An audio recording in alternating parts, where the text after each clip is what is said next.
In today's video, I'm going to be fitting R&G bar end weights to my Honda CB650R.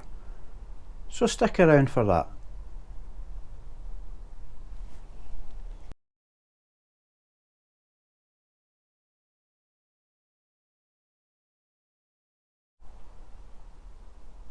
Hi guys, and thanks for tuning in again.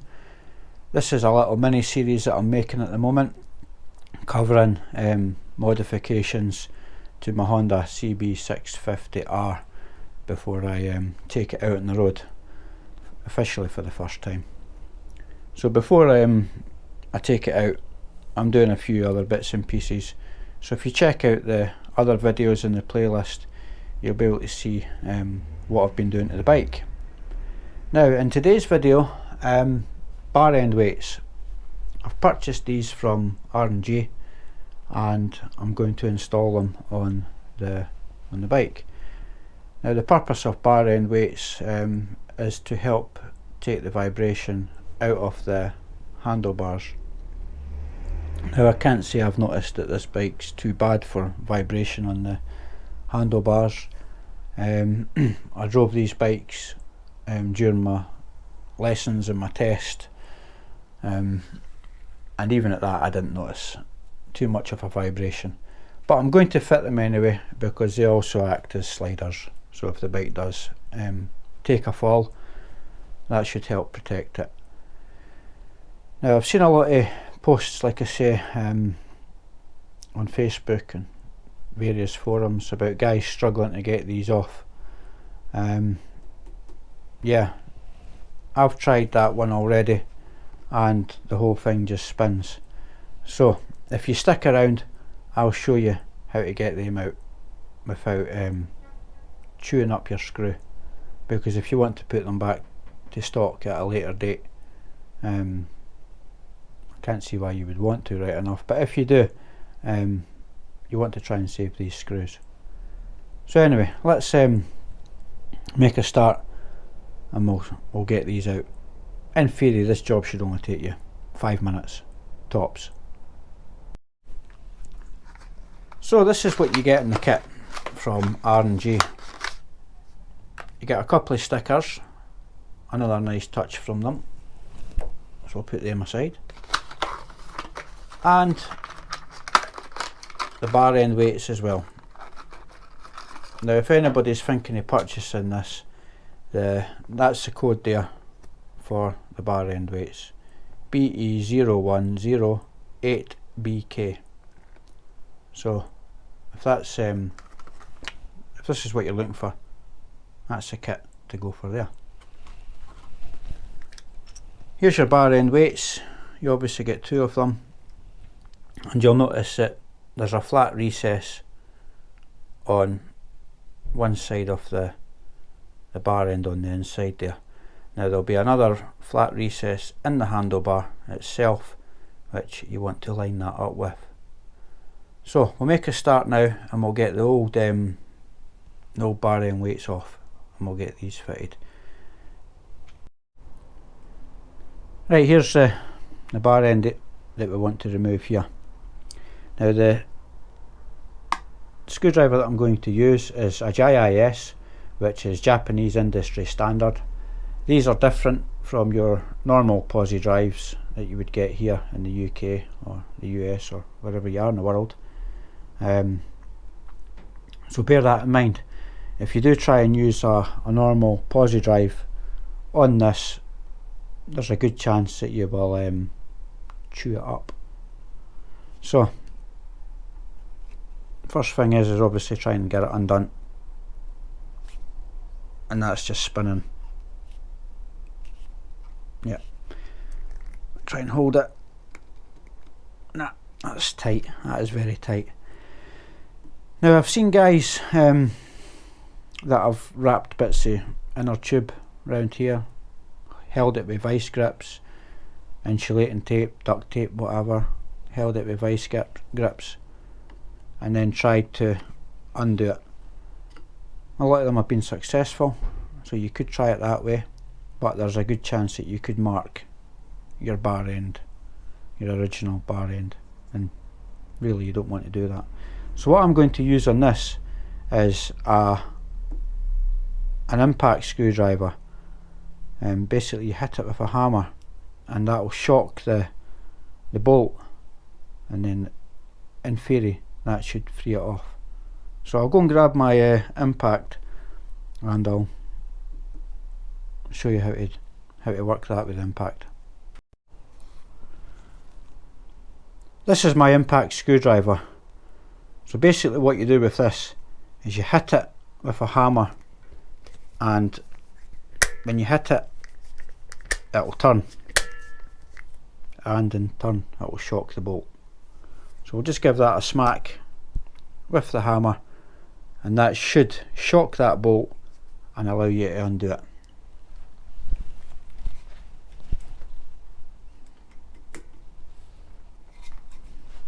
Now you don't need to go daft with this.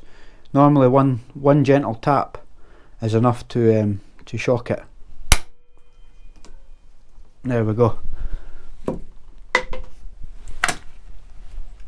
That was turning freely. Yep.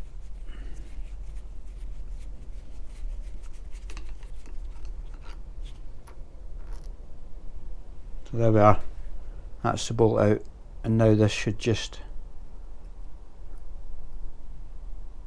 come off, and it's also been held in with a bit of glue from the factory. That's probably came off the bar end, the rubber. So now if we give that a little clean up, get rid of all that glue. That's probably one of the other reasons why it makes them hard to get off. And the glue falling round. Now you can see there, the back of that is identical to the back of this, if I get it in shot. So now all we need to do is screw the new bar end weight into the bar.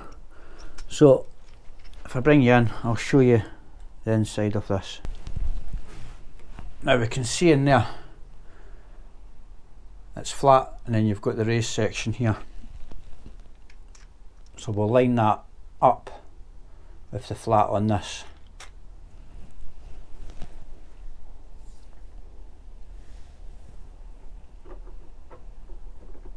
That's roughly it. Yeah, that's it there. And now we'll just screw that in.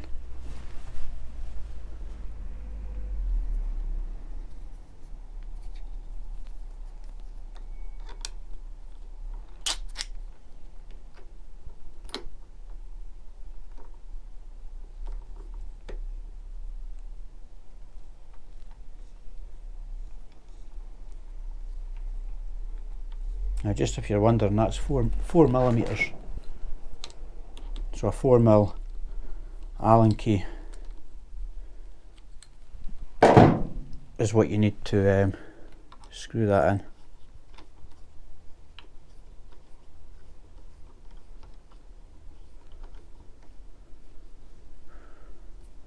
Get the R&G all straight.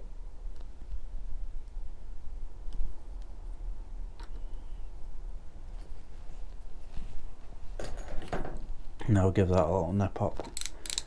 You can put a little bit of Loctite on it, which I would probably advise to do,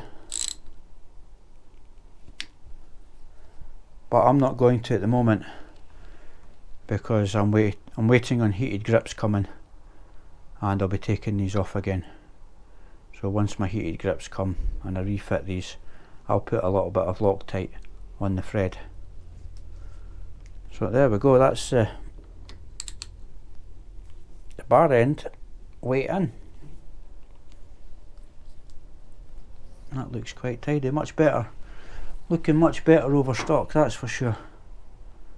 And it sticks out a little bit further. So now we'll just repeat the process for the other side. Right, we're now on to the throttle side.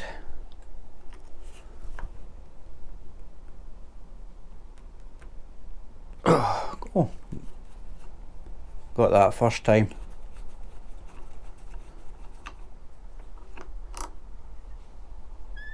There we have it. No glue residue on that. So we'll whip that one out.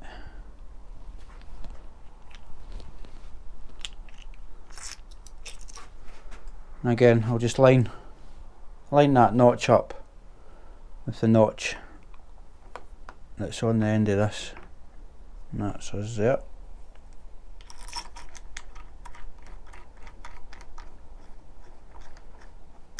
And wind this in.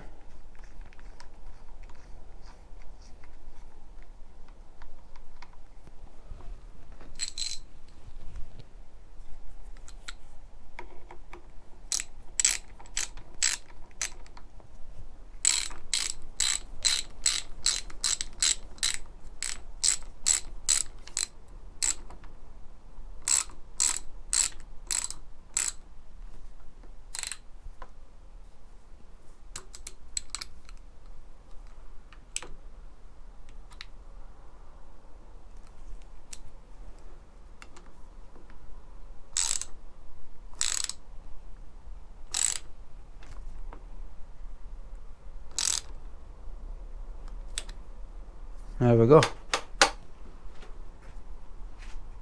Bar end weights fitted the easy way. Well guys, thanks for watching. If you've liked this video, please give it the thumbs up, and if you're not subscribed, maybe hit that subscribe button and tick the bell notification icon. That way you'll get notified every time I upload.